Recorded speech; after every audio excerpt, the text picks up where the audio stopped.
Before we begin today, I want to name something that many leaders don't realize, simply because no one ever taught it to them. Most leaders believe planning is about outlining tasks, timelines, and deliverables. But strong execution doesn't come from a good plan alone. It comes from preparing the organization to respond well when the plan is tested. In formal project management, we don't just define what should happen when things go smoothly. We intentionally think through how risk will be recognized early, how issues are escalated, how communication flows when pressure increases, and how teams respond together when conditions change. Not if, but when. That's what allows work to continue moving, even when something unexpected happens. Most organizations don't struggle because they lack talent or effort. They struggle because when circumstances shift, everyone reacts individually instead of collectively. So leaders step back in not because they want to, but because the system doesn't know how to respond without them. That's exhausting. And it's also unnecessary. There's a principle of wisdom many faith driven leaders already understand intuitively. Preparation is not a lack of trust, it's good stewardship. Today is about building systems that reflect that wisdom. Good afternoon, and welcome to day 3, the final day of the end of the year business strategy series for Kingdom Women Executives. I'm Trevina Jefferson, founder of Trepson Management and Benefits and the Chief Operating Officer of Crowned Christian Women Executive. And I have with me our Chief of Innovation for Crowned Christian Women Executive, Yolanda Crenshaw. Hello, Trevina. Good to see you today. Over the past 2 days, we focused on operational clarity, people systems, and leadership load. Today, we bring it all together because vision, culture, and values only matter if execution actually follows through. Before we move forward, I want to be clear about how today continues beyond this hour. At the end of today's session, I'll again share a QR code for the complimentary 5-minute organizational audit with special emphasis on execution, ownership, and decision flow. Immediately following this session, I'll be hosting a live Zoom room where you can take the audit in real time, see where execution is slowing or stalling, and ask questions as you review your results. That space is designed to help you leave this series with clarity you can act on, not just insight that you can appreciate. Here's what we've consistently seen across organizations in 2025. Leaders are doing their part. Teams are working hard, and plans exist. And yet progress feels heavier than it should. That usually means execution is too dependent on leadership presence instead of leadership systems.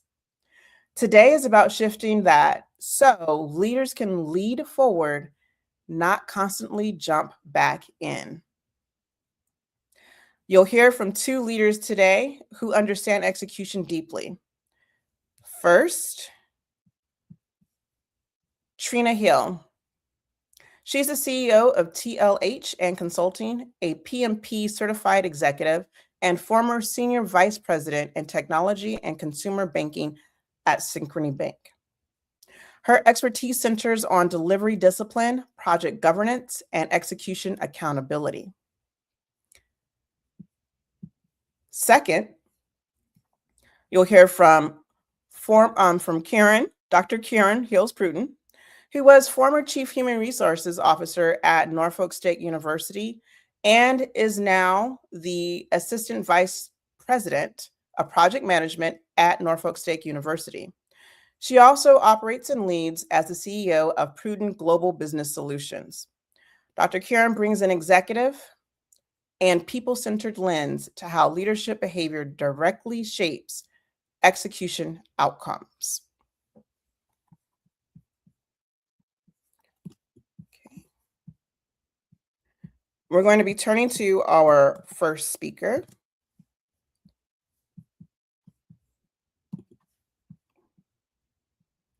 Which is Trina Hill. Let's put her on the stage.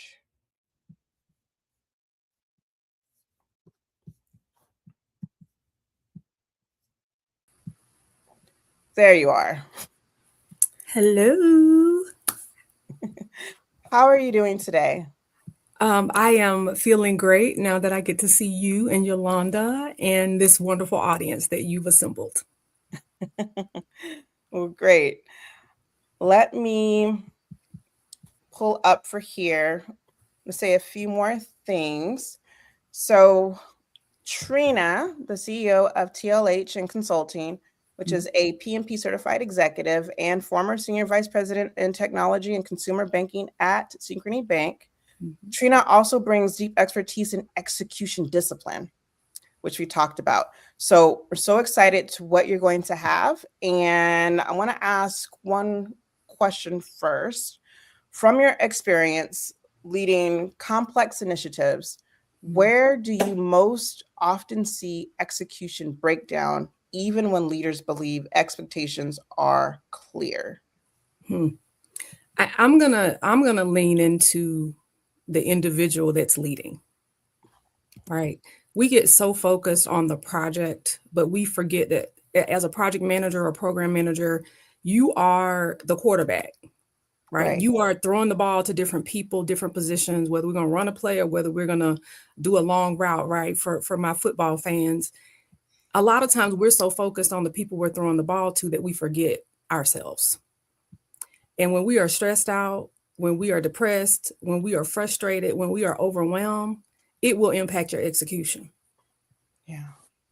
Because we set the tone, right? Absolutely. If quarterback is shaky, the team will be shaky. Absolutely. If the quarterback is confident, the team will be confident. And so I could sit on here and tell you about the tools. I could sit on here and tell you about scope. I could talk to you about communication with your stakeholders. I could talk to you about all those things. But the core, my piece that I feel like oftentimes we forget is ourselves. Because we are human beings, we are not machines. Yes, we leverage technology, right? Yes, we leverage AI, but those things cannot replace us. We hurt, we have struggles, we're frustrated, and we still have to show up and go to work. And so I still feel that we have to stop looking outward and making sure everybody is okay, and spend some time, especially in 2026, and make sure that we are grounded and that we're okay. Because when we are okay and we show up as our best, it shows up in the work that we do and the way we execute. Absolutely. Now, Trina, you also brought a slide deck, or you sent one to me. Can I put that up for you? Yes, please. All right, let me get that.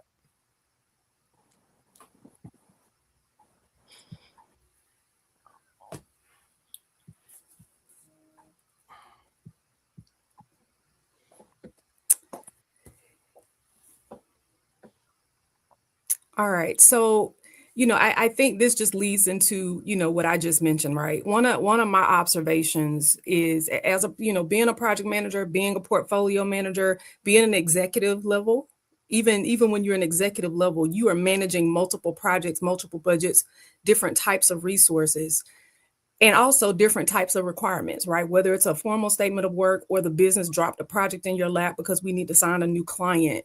You're constantly managing those things, right? You're leading teams you don't own, which means you got to influence. You're dealing with foolishness sometimes at work, right? So-and-so doesn't like this person, or the business wants more, but from a technology budget perspective and resource perspective, we can't meet that need, right? You're carrying all the pressure. And a lot of times we're also trying to shield our people, right? If you're a good leader, you're going to shield them from some of that chaos, which means you're still carrying it a lot by yourself. And then on top of that, we're coaching people, we're praying for people. We are still leading people through life's transitions, whether it's a birth or a death, or even a pending layoff, right? In these executive roles, as manager, even if it's not an executive role, if you're a manager of people, there are different times a year where you have to go through a layoff. You have to sit there and look at that person and basically tell them you got to let them go. And then also we deal with these wonderful things called stretch projects. Those are those things that your manager comes to you at the last minute and says, hey, we need some help on this. And we believe it will stretch you and it'll give you great visibility.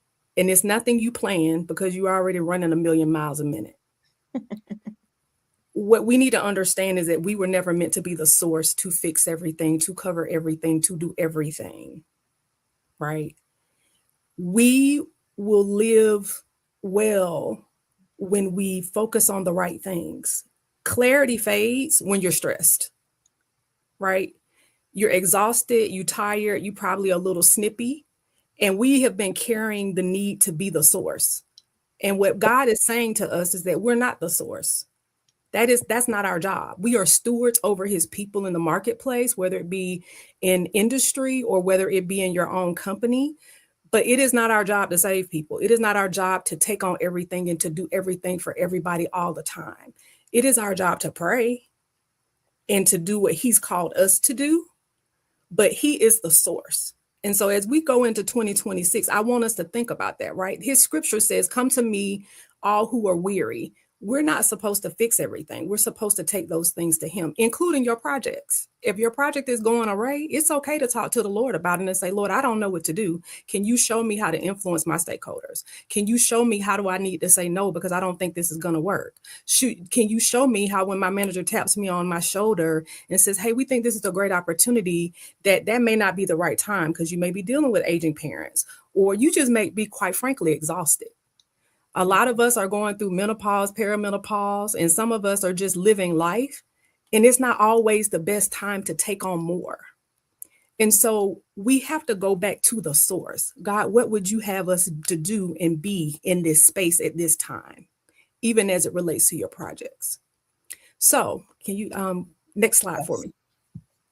So setting the tone, right? We're constantly pouring. So one of the things if you don't take anything away from my talk with you today, I want you to think about being to make sure that you were never meant to be the source, and that as we're constantly pouring out into people, as you saw the picture before, we're pouring into everybody.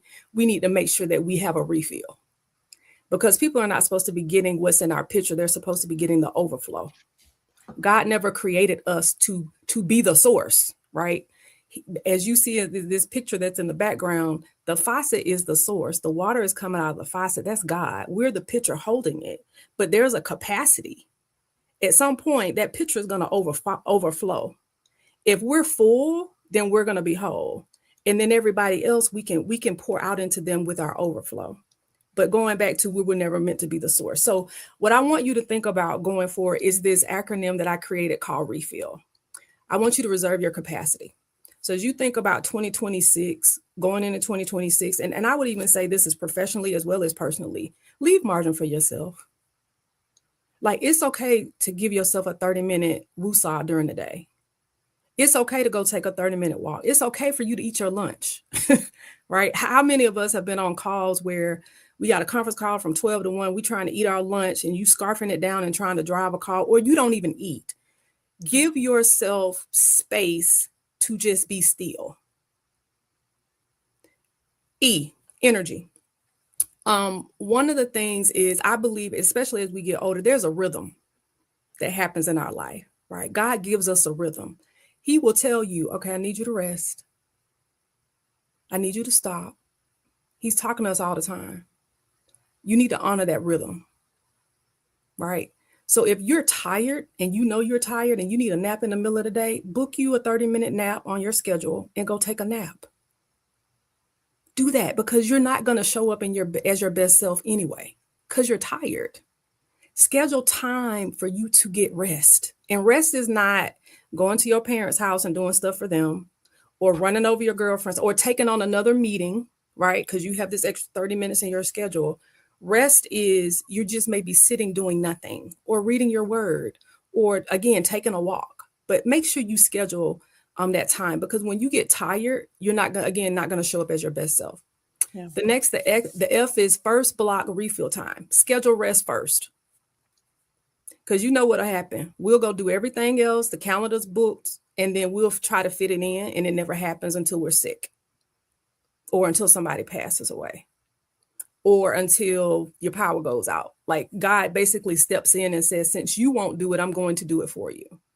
We don't need him to punish us to get rest when we can do that ourselves. Because again, if somebody called you on the phone to jump on a call for a project, you would make time for that. So you need to make time for yourself. Inventory what drains you, that's the I, and restores you. So pay attention to yourself, right? When you're around certain people, they may zap you. You probably don't want to be around them during those times where you're already stressed and your tank is empty, right? Your pitcher is running low. Also, those people that restore you. I have some wonderful girlfriends. When we go out to eat, because there's nothing required, I feel full when I leave that experience with them, right? So start paying attention to that. And one other thing is fatigue is information, is not failure. We have been taught to go, go, go, especially as women. You need to be constantly doing something, even if you're tired. If your body is saying you're tired, it's not failure that you need to just take a break. It's telling you you need to take a break, right? God is whispering to you that you need a break. L, level your load. Carry only what God has assigned to you. I say this all the time. We were on these large projects. Yes, we can jump in and help Susie do something, but if that is not your job, mind your business. Let Susie have the opportunity to grow in that space. Yes, you could do it. It could take you 5 minutes to do it, but you're robbing her of that opportunity if you jump in, and then you're going to add 5 more minutes of load to you that you don't need, because you could be resting in that 5 minutes, even if it's a pause in the middle of the day. So the question is, what has God assigned you to do? Do that. Don't do what the world tells you should be doing. Do what he's assigned to you. And then the last L is learn weekly. Ask the Lord what needs to shift so that you can lead well. And lead well the way he wants you to lead well, not the way the world wants you to lead well. Right? And how does that look? Okay, you have this large project. You're down with resources. You don't have a lot of money when it comes to your budget. Can you barter? Lord, show me how to get this work done. Or is it time for me to go have a conversation with my leader and say, hey, I'm struggling. I need help. This is a risk. So we need to do a risk acceptance because I can no longer do this. Ask the Lord to help you. He will. I don't care how many times you're a PMP, a MBA, as I say, an ABC. God will give you the greatest wisdom in order to move forward. Mm-hmm. It's not the education. We need that, right? He leverages those things to open doors and to allow us to influence the marketplace, right? That's kind of the ticket to get to these places. But he is still the ultimate source. And so ask him, right? The word says that if you ask for wisdom, he'll give it to you. So we need to ask him. And it's not a one time a day. It's a constant conversation that should be happening all day long. Lord, what do you want me to do? What do you want me to say? And Holy Spirit will give you the answers to that.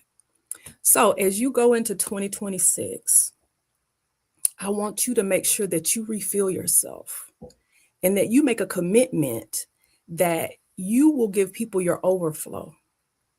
One of the scriptures in the Bible says, love thy neighbor as thyself, right? That's one of the ones my grandmother would tell me all the time.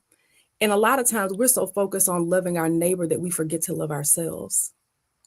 I want you to love yourself, because if you love yourself, then you're going to make sure you stay full, right? And when you need a refill, you get it, but people are getting the overflow so that you're continuing to be whole in the Lord, which is what he's called us to do. Yeah. Amen. Amen. Amen.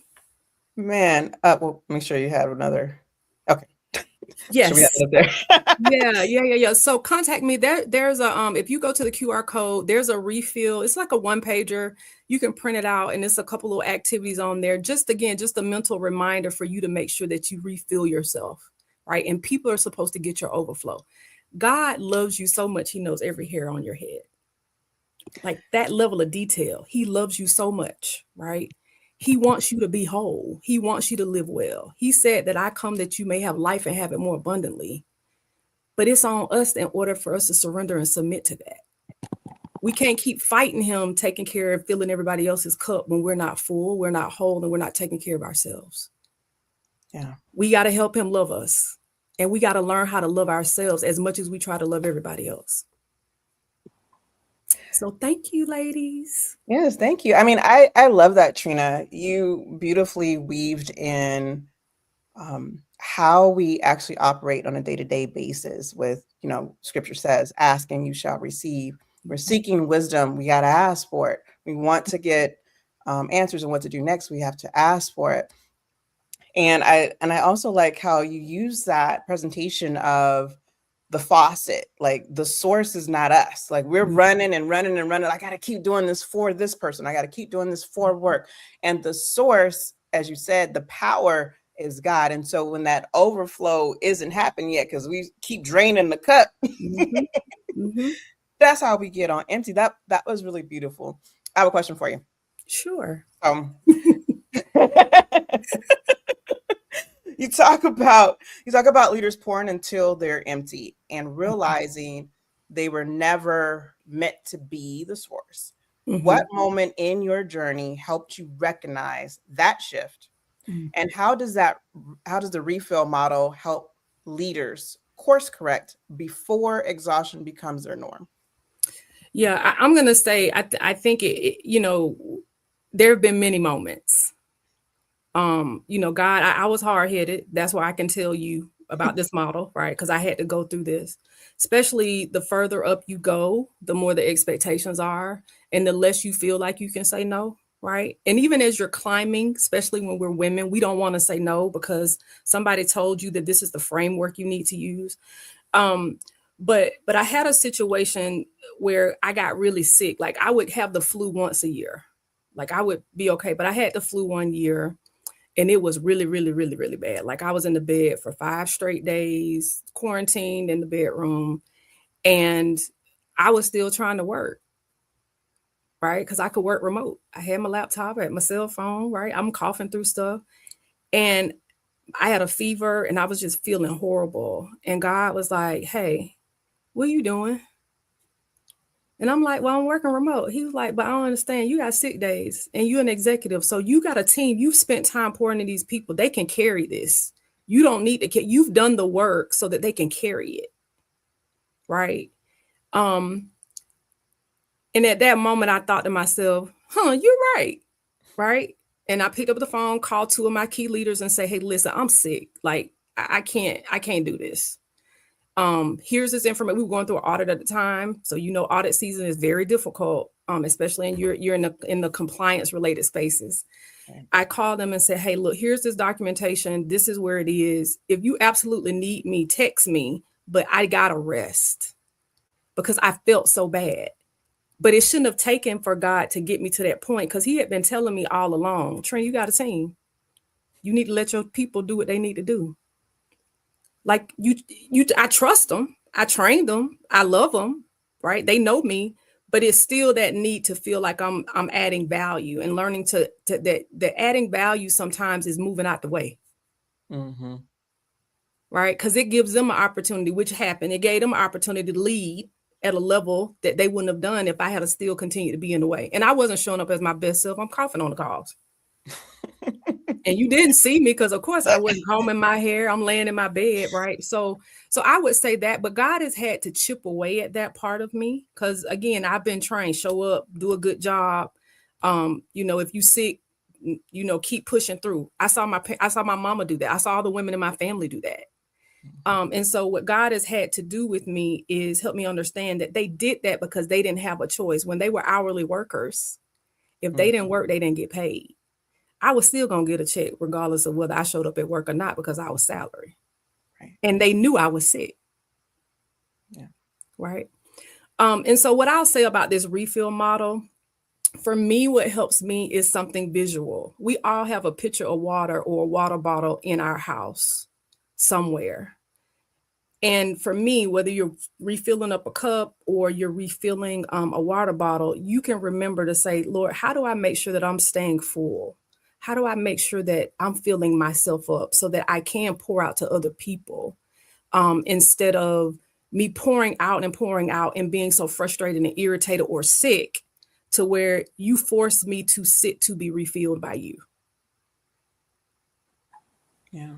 So what I would tell the women to do is just look, and it's simple. Just think about, just book some time for yourself. It's okay for you to get some time for yourself in the day. It's okay. Book thinking time or book quiet time. It is your responsibility to take care of the vessel that the Lord has entrusted you with. Yeah. And we only get one. And when you're young, you running and you think you got a lot of time. But as we get older, this body changes, you change. What's important, what success looks like for you change. So if you're constantly going back to that refill, it's going to help you focus on how do I make sure that I'm full, right? Because as we minister to people through the way we handle business, they're watching us. And if we're doing it in the right spirit, which is easy to do when we're full, right? You show up different for your husband, your wife, the people at your job when you're full, then it's easier for us to minister and to disciple, which is what he's called us to do. It's harder when we're depleted because we're going to be irritated. We're going to have an attitude, or we're going to be sick, or we're just not feeling well. We owe it to ourselves to live a good life because he died on the cross for it. Yeah. Absolutely. Amen. Yes. So many organizations rely too heavily on informal follow-ups instead of formal governance. And I'm speaking specifically to the PMP style project management, which has like 24 plan processes and those types of things. What project or decision structures most effectively keep work moving without constant execution escalation? Like you said, like you're sick. How does the team keep moving on the audit? And let's say one, just from a general standpoint, and then two, secondly, because your expertise is in IT and finance, how it works differently over there. Yeah. So this is how I lead, right? I know we have the frameworks, I know we have the governance, I know, right, every company is very different. Let me say this. So there's the PMBOK, which is the guidance, but every company has a different flavor in the way they do stuff, right? So when you understand the rules of engagement, you leverage those rules, but I think it really comes back to leadership and communication. If you are bringing your teams along with you, it's easier for you to move away because everybody understands what we're doing, why we're doing what we're doing. And even in the understanding the impact, even of budgets. Like I'm very verbal. I communicate, hey, look, here's our budget. This is how we're pacing. And I'm not just having that conversation with stakeholders. I'm also having that conversation with the team, even my engineers. So if I say we need to make a pivot or we need to do something, even documentation, here's why we need to do documentation.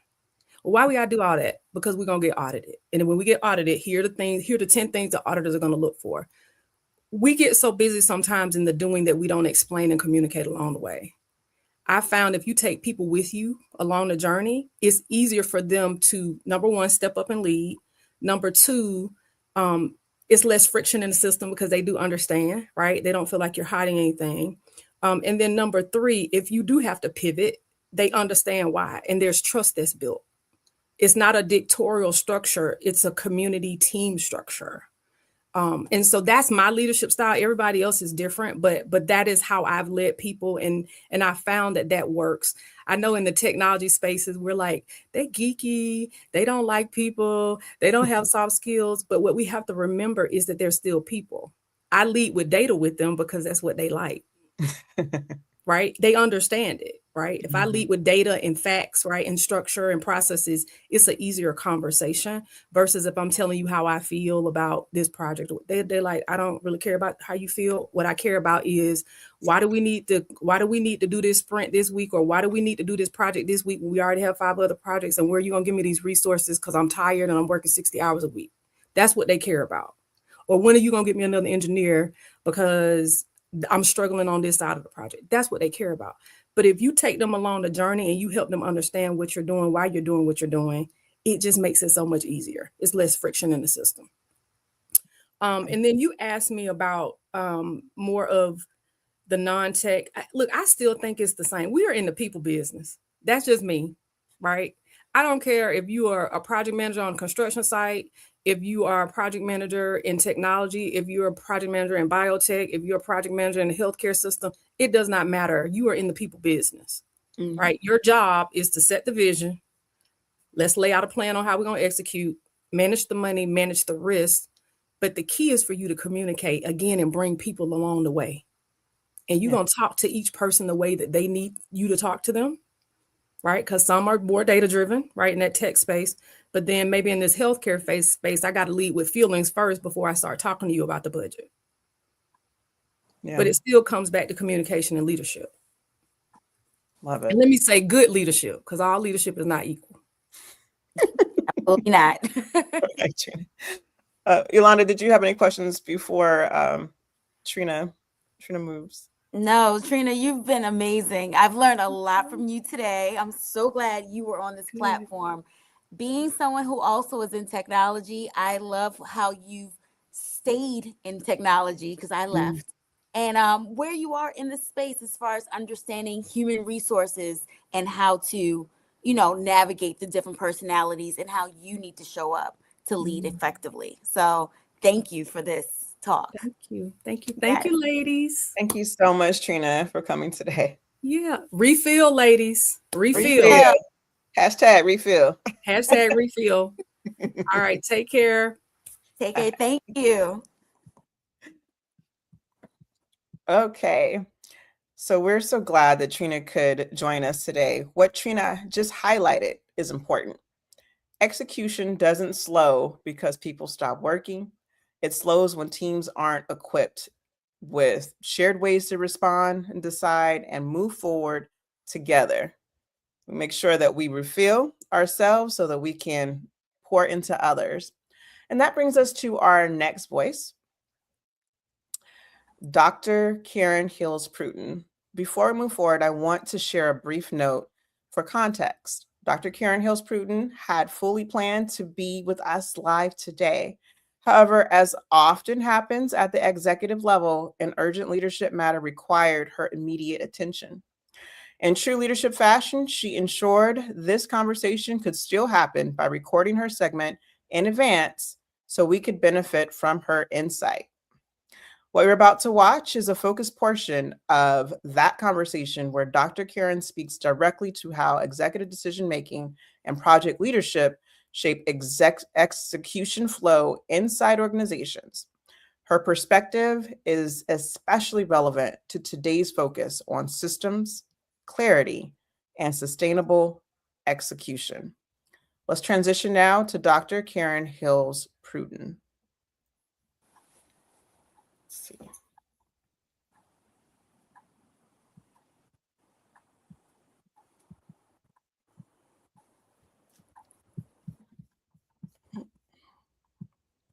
Just a moment.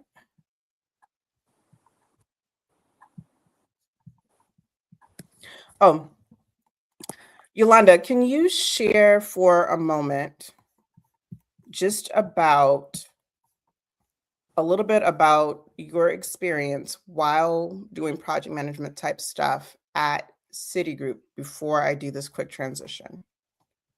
Okay, what would you like me to share? Just project management, period? Yeah, a project you worked on. You can go ahead. Sure. And how that would work with what we're doing now. Well, I will say the difference here is I probably wasn't as connected to my kingdom message that I have today now. This was about 10 years ago that I stopped and quit working for Citigroup.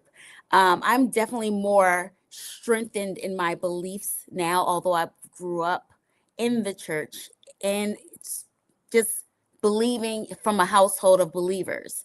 But it took the trials and tribulations of going through my burnout, going through entrepreneurship to get a stronger whole foothold on my faith. So I'm probably in a different space now talking about just kingdom and just living in the word than I was when I was actually at Citigroup. And that when I said I was stressed, and that probably was why I was stressed. I probably didn't have a good soul fitting as far as with the kingdom and everything back then. So, but I did have a good time when I did work. Our next speaker is Dr. Hills Sorry. Pruden. No She problem. is the Assistant Vice President of Project Management at Norfolk State University and the CEO of Pruden Global Business Solutions. Dr. Karen brings a rare blend of executive systems, thinking, and delivery leadership, helping organizations strengthen execution by aligning decision-making, leadership behavior, and project flow. Her work focuses on how clarity at the executive level around priorities, timing, and accountability directly impacts how teams execute, escalate issues, and sustain momentum without over-reliance on leadership intervention. Dr. Karen, thank you for joining us today. Yes, thank you for having me. I'm excited about the conversation. Well, you've had a unique leadership journey spanning human resources and now project management. What drew you into your current assistant vice president role of project management, and what perspective did you carry with you from your prior executive experience? That's a great question. So the Cliff Notes version is I started out in multi-site operations, multi-state, multi-site operations, because I was in leadership over 269 tax offices. And so for doing that for a number of years, there was an acquisition.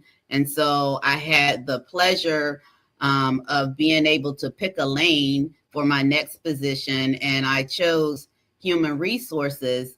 Didn't know that I was going to be in that lane for 2 decades. So I stayed in human resources and worked my way all the way up to the C-suite for 2 decades. But then once I tired and wanted something a little different, because I had communicated and exhibited the skill set of understanding business in addition to human resources, I had the honor of having a job created for me so that I can move back over to the business side and exhibit my business related, operations related competencies. And so what has assisted me is that all of my positions have always included people, systems, and processes, which you need in every area of business. And so the lateral move was pretty easy. Now I just have a different area expertise is focusing on finance and project management as opposed to the people part of the business. Right. Well, that's amazing to be able to take different skill sets that you've learned and be able to use them as your career grows. So I do have a presentation that you gave me. Can I pop that up? Absolutely. Yes. So let me know if you're ready for me to just move right into it. Yep. Well, let us know what it's about. Okay, absolutely. So I wanted to talk today about, the role that leaders unintentionally cause in stalling projects. A lot of times the success of a project, the failure of a project, one may think that it is the talent of the employees. And a lot of times it has to do with just the leadership and the decision-making at the top of that project. And so want to talk real quickly about how I see it and what I've seen in business. And so the 3 areas I'll start off with, you see on the screen, is that project stall, waiting on clarity, and I'll explain a little bit more of that. And then there's sometimes leaders wait on a consensus before they will execute, and that can be multiple delays. And then sometimes a decision is not even made. And you know what? No decision is a decision. And so want to talk a little bit about that what I believe is most leaders, they will say that execution is a problem that comes from poor planning or maybe even weak teams, that teams doesn't have the talent. But in reality, once you get to the root cause through conversation and exploration of why they didn't meet their goals, most projects usually stall just because decisions maybe weren't made timely or just avoided altogether. And so teams are usually ready to execute once they get the direction from leadership. I've found that. But a lot of times they're waiting on approvals from leadership, which can delay them. They're unsure who even owns the final call.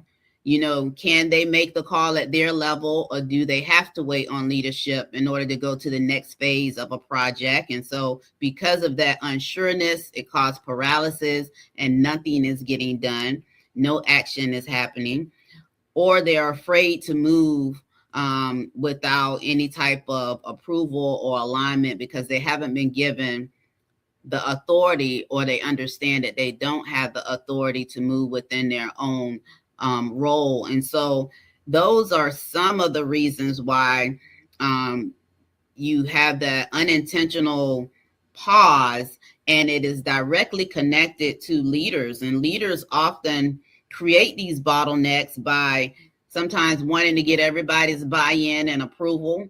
And so waiting on everyone's input happens sometimes of the democratic way of doing things, and sometimes you just have to gather information and make a decision, or you have those leaders who like to keep revisiting a decision. And so at a certain point we have to make a decision based on the information that we have, and not keep having meeting after meeting after meeting discussing when no action is taking place. And so also avoiding accountability because it's merely unpopular. Mm-hmm. Sometimes for leaders, when they know what should be done is extremely unpopular and they're going to get pushback from their teams, they're very slow at giving the direction for them to act on that because they know they're going to get pushback. And so oftentimes that is part of the bottleneck of just leaders failing to give the direction because they don't want to deal with the pushback that's going to come back from the teams. So I'd like to, for those who are listening to me, just think about a time or a project that you worked on that maybe took a little longer than expected. And I ask you, was it really the work that caused the delay, or was it the waiting that caused the delay? Because sometimes it's the waiting. And silence at the top can create paralysis below with our teams. And so that is how leaders unintentionally stall. Can we have the next slide, please? Mm-hmm.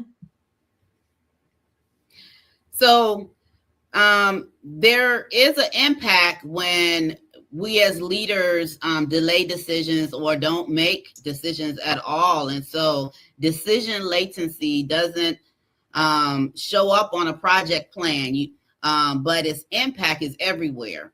That lag is everywhere. And so what generally happens when decisions lag is that teams start second guessing the priority. Is this gonna work? Should we be doing this? What is taking so long to get the decision to move to the next level? Maybe they're gonna pivot and do something different. Maybe they're not gonna buy the new system. Work gets redone in the meantime because they're trying to figure out what to do with their idleness. And so now they're tweaking something that may be working. So they may start tweaking it ahead of time instead of going ahead and completing it, but they're waiting for leadership to tell them it's okay to complete it.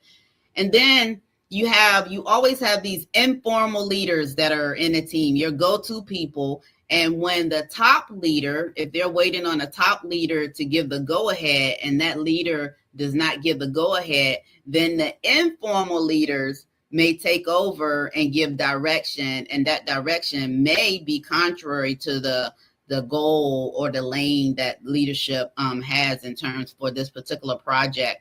And then sometimes deadlines can merely just slip away because there's no clear explanation as to why we're waiting. You know, why are we waiting? And so there's a critical leadership truth that over collaboration often feels inclusive, but really it's just quietly killing business momentum. And so that is something to think about when leaders delay decisions. And so what teams need actually from leadership is they need clear ownership. They need to know in the beginning who's going to make the decision. They need clear timing. You know, give them a timeline when various decisions are going to be made, and you know who's going to make it and when the decisions are going to be made. And then they also need clear boundaries. Who can make the decision to do what? If you work in a multi-level organization like I do, then I need to make sure that I let my managers and my supervisors and my directors know exactly what's within their authority to make the decision, so that they aren't waiting on me to make the decision and I'm waiting on them to make the decision. And so clear ownership, clear timing, and clear boundaries, so that those three things that you see there on that slide does not happen, where momentum disappears and accountability is blurry because you got all these people that are doing things. And then there's a level of confidence that actually drops because of the lag. And so there is a framework that I would recommend that we all try to follow, that makes things a little simple, and that is decide, declare, and defend. And so what is that? So decide with the right level of input, meaning that you got all the information together, and so you're going to make a decision. Declare the decision clearly, and then defend it long enough for execution to work. And so that don't mean have a whole lot of meetings, but you want to have enough where everyone is clear about why we're doing what we're doing, and who's going to be responsible for what we're doing and who's going to be making the calls. And so execution accelerates when people trust that decisions won't change every week. So we need to know throughout the project when decisions are going to be made, and not this daily decision making, and definitely not week to week decision making. Can we move to the next slide? So strong execution starts with strong leadership clarity. So that's where I'm moving. That's where we're heading. That's what we're talking about. And so as we enter and prepare for 2026, as we are closing out for 2025, leaders need to understand that we won't be judged by how collaborative we sound. We'll actually be judged by how effective our teams execute those decisions that we put out there. And so the most respected leaders make timely decisions. The most respected leaders communicate them very clearly and stay consistent long enough for results to show up. Teams don't need perfection. They merely need direction. And as I close out, I really want to say that I can't tell you who the author is of this, but I strongly believe it. If everything feels urgent, then nothing moves. And so execution improves the moment leadership gets clear. And so those are the points that I kind of wanted to share on today about how leaders unintentionally cause problems in project management. And I look forward to the discussion with you, Trevina. Oh, you do have something on the screen here. I couldn't quite see it. In the corner there, there's a QR code, I believe, so they can stay connected. Yeah, absolutely. If you can shoot that, and then it'll have it'll show you all the ways you can stay connected with me. Okay. Well, very good. That was some powerful things there. Decide, declare, and defend. Don't keep going back and forth on the decision. That's right. We won't have time for that. But I like how you said stay with it long enough to see the results, because sometimes in this consensus realm, it really does feel great, but sometimes you're not making any movement. Things are just staying the same rather than seeing progression. So that's a very interesting standpoint I think you have there. Absolutely. At a certain point, you just take the information that you have before you and make a decision. And as long as you're monitoring it along the way, you can make pivots. Because as leaders, you're not supposed to make a decision and then walk away. You and or your people should be monitoring projects along the way, so that if things come up, you can make small pivots so things won't adversely impact the overall goal or the overall objectives of the project. Right. And I think that's important too. You're talking about try to stay clear on what is the overall objective. What is the big picture that we're trying to get to? There's a lot of ways to get there. Yep. What's the end goal? Absolutely. And I used to have a boss that used to say, make a decision, fail fast. Make a decision, fail fast. If you're going to make a decision, if it doesn't work, then pivot, make adjustments, but make a decision. Because again, as I mentioned on one of my slides, no decision is a decision. And sometimes people think not making a decision is not making a decision. No, that is a decision. And usually when the leader don't step in, somebody else steps in, and it may not be the decision that you desire. True. What are the most common leadership behaviors that unintentionally slow execution, even when leaders believe they're being supportive or collaborative? Not trusting your people. I have various levels that work under me: directors, managers, senior managers, supervisors. They are all very capable people. They're all very good at their job. And as leaders, we need to let people do their job sometimes. They don't need to touch base with us about everything. If you're dealing with someone that has a performance issue, that's something totally different. You may not want to give them a high visibility project, but I think a lot of times the micromanagement comes in because people do not trust their people, particularly people who work in multi-level organizations, such as what I've worked in all my life. And that is the main reason for the bottleneck, is that they want everything to be ran through them as opposed to trusting your people. Let your people do their job. Wow. That's really powerful. Trusting them, you've given them what to do, now trust them to do it. I like it. Yeah. Well, thank you, Dr. Karen, for that. I've seen delayed decisions can quietly kill a project, and that I think was a really powerful point that will stay with me. But thank you so much for your time today.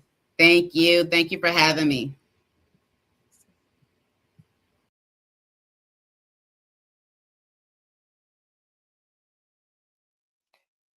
All right. Well, as we close this final day and this full 3-day series, I want to leave you with this. Most leadership strain isn't caused by vision. It's caused by execution systems that rely too heavily on leaders instead of supporting them. Over these 3 days, we've talked about operational clarity, people systems, leadership decisions, and execution discipline. The common thread is simple. Clarity creates confidence. Preparation creates resilience. Systems protect leaders. That's why the 5-minute organizational audit exists. In just a few minutes, it will help you see where execution depends too much on you, where decision paths are unclear, and where structure can create freedom. You should see the QR code in the corner.